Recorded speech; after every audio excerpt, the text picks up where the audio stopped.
नमस्ते बच्चों, कक्षा 9 विषय गणित और प्रश्नावली अपनी चल रही है चतुर्भुज 8.1। इसके 9 तक के क्वेश्चन कर चुके हैं हल। आगे के क्वेश्चन देखते हैं। तो देखो 10वां क्वेश्चन क्या दे रखा है। ए बी सी डी एक समांतर चतुर्भुज है। अपने देखो ए बी सी डी क्या है, एक समांतर चतुर्भुज है।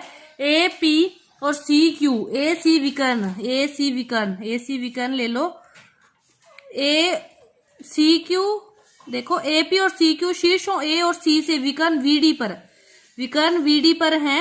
ए पी और सी क्यू, ये रहा ए पी और ये रहा सी क्यू, इस प्रकार है, ये लंब है।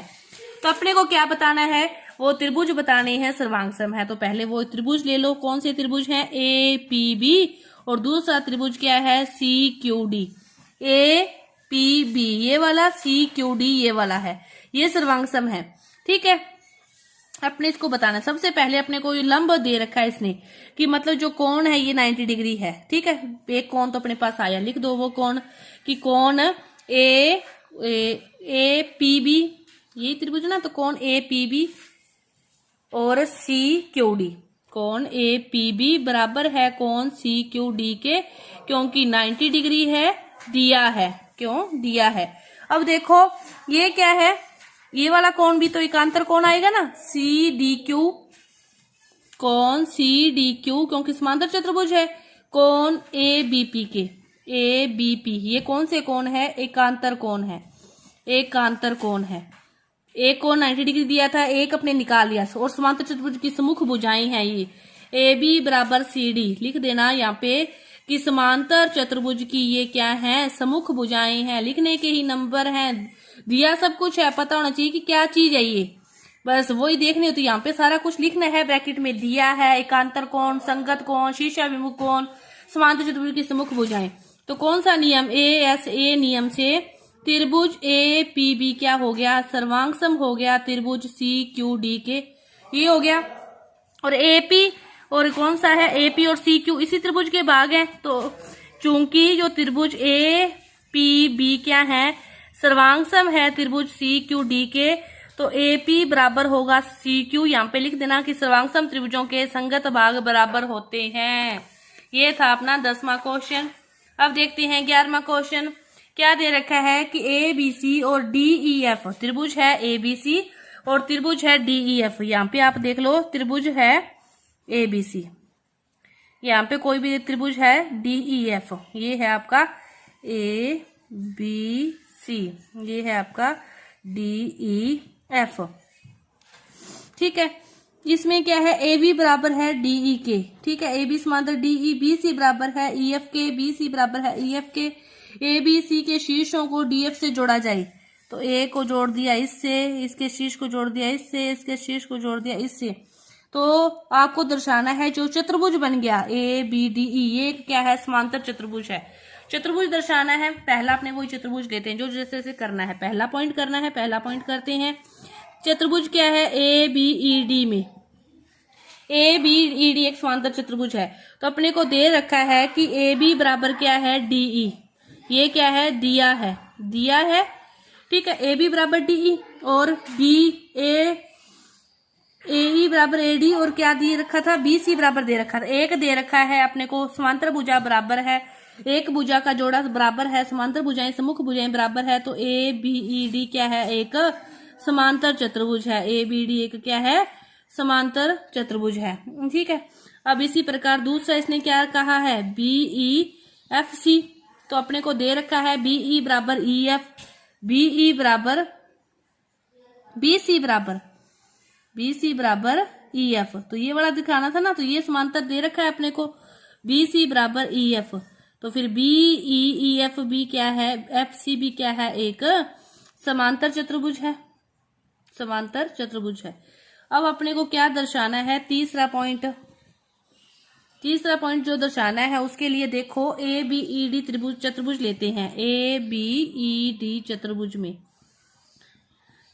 में ठीक है, ए डी और बीई भी तो क्या होंगे, समांतर चतुर्भुज प्रूव किया है अपने। तो ए डी बराबर होगा बीई के, समीकरण नंबर 1 बराबर भी होगा तो समांतर चतुर्भुज है, तो ये क्या होंगे, समांतर भी होंगे। भी बराबर भी होगा और समांतर भी होगा, क्योंकि ये क्या है कि समांतर चतुर्भुज है। इसी तरह दूसरा लें BEFC चतुर्भुज, तो अपने को ये तो था, तो CF और EA भी क्या होंगे, बराबर भी होंगे, कि जो BE होगा बराबर होगा CF के, BE बराबर होगा CF के, समीकरण नंबर 3। और BE क्या होगा, समांतर भी तो होगा ना, क्योंकि ये कौन सा चतुर्भुज है, समांतर चतुर्भुज है। यहाँ पे सारा ब्रैकेट में लिख दोगे, लिख नहीं रही मैं, बार बार कह रही हूँ, लिख दोगे आप साथ, क्योंकि ये क्या है कि समांतर चतुर्भुज है। अब समीकरण देखो, AD समांतर है BE के, क्या देखो AD समांतर है BE के और BE समांतर है CF के, तो फिर AD समांतर किसके आ गया, CF के, यही प्रूव करना था। अब वही बात, AD बराबर है BE के, BE बराबर है CF के, तो यहां से क्या आ जाएगा, AD बराबर CF, ये अपना तीसरा प्रूव करना था। इसके बाद देखो चौथा क्या करना था, चतुर्भुज कौन सा लेना है, ACFD, वही चतुर्भुज ले लिया ACFD। ACFD में क्या प्रूव करना है कि यह एक समांतर चतुर्भुज है।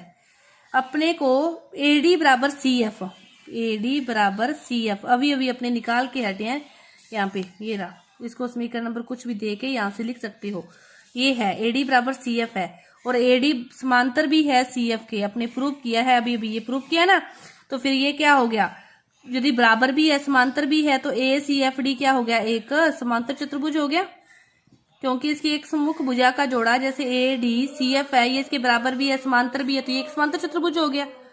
अब पांचवा देखो, AC बराबर DF करना है, पांचवा क्या करना है, AC बराबर DF करना है। जिस प्रकार अभी आपने किया इसी चतुर्भुज में ही, कि ये समांतर चतुर्भुज है, तो AC और DF भी तो फिर क्या होंगे, बराबर होंगे, क्योंकि ACFD क्या है, एक समांतर चतुर्भुज है, यह एक समांतर चतुर्भुज है, तो AC बराबर क्या होगा, DF होगा। अब त्रिभुज इसको सर्वांग समसिद्ध करना है, जल्दी से इसको भी देख लेते हैं। त्रिभुज ABC और त्रिभुज DEF की बात करें, अपने को दे रखा है सब कुछ, AB बराबर है DE के, आप इसकी स्टेटमेंट देखोगे तो ABDE क्या है, दिया हुआ है, ये देखो BCEF क्या है, दिया हुआ है, दो तो दिए हुए हैं, BC बराबर EF भी और ये भी दो दिए हैं, ठीक है, अपने एक निकाल चुके हैं, इसकी बात करें और इसकी बात कर रहे हैं, तो ये दे रखा है, ये भी दे रखा है, लेकिन अपने एक निकाल ऊपर सिद्ध कर चुके हैं, AC बराबर DF, अभी अभी अपने यहाँ पे प्रूव किया था, ये रहा, ठीक है, AC बराबर DF, तो तीनों भुजाएं बराबर आ गई, तो फिर SS नियम से ये क्या हो गए, त्रिभुज ABC क्या हो गया, सर्वांग सम हो गया त्रिभुज DEF से। कुछ भी नहीं था, सब कुछ दे रखा था, उसी ने उसी को गोल मोल किया है और कुछ भी नहीं, जो स्टेटमेंट दी थी उसी को रिपीट करते रहे और अपने कुछ भी नया नहीं किया। समझोगे ध्यान से और करोगे तो आसानी से आपका ये क्वेश्चन हो जाएगा। अब देखो लास्ट क्वेश्चन आपका रहता है 12वां, इसको अपने अगली वीडियो में करते हैं, क्योंकि ये थोड़ा लेंथी क्वेश्चन है तो वीडियो लंबी हो जाएगी, तो अपने अगली वीडियो में करेंगे। धन्यवाद।